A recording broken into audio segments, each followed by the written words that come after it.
the dichotomy that you're setting up is interesting because I can feel on the one hand the the depth of connection, like you say, with the forest, with the whole forest, with the roots, with the like the sort of like being part of a system versus the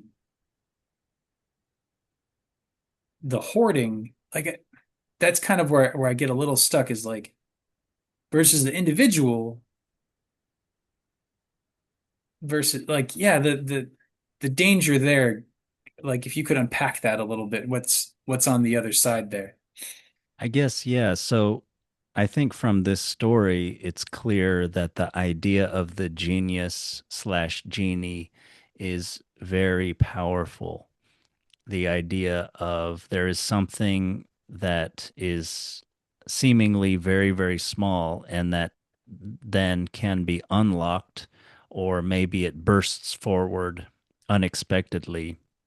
And it's shown to not be tiny and contained, but very dangerous and or powerful. So very, very powerful can be dangerous, can be beautiful and helpful.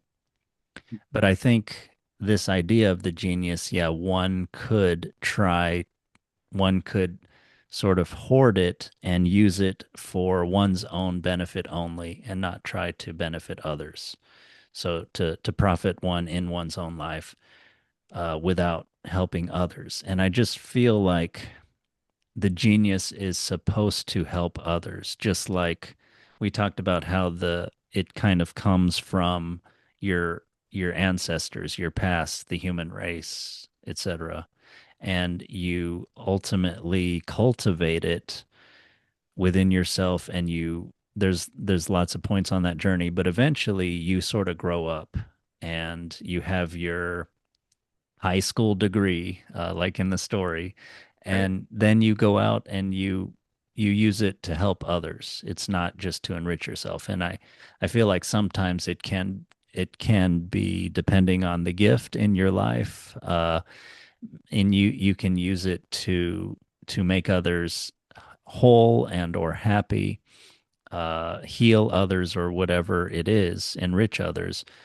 Or there is a danger of sort of the the cognizance of of your gift. You might start to use it in an egotistical way. I think that's all that I was saying, and I was also trying to apply it to our larger world, where if we have this idea of the genius, which I think can help to kind of, I don't know, heal and bring wholeness to our sort of fractured identity in our world, and this very individualistic, sort of self-centered idea, and I think immature idea that we have of life.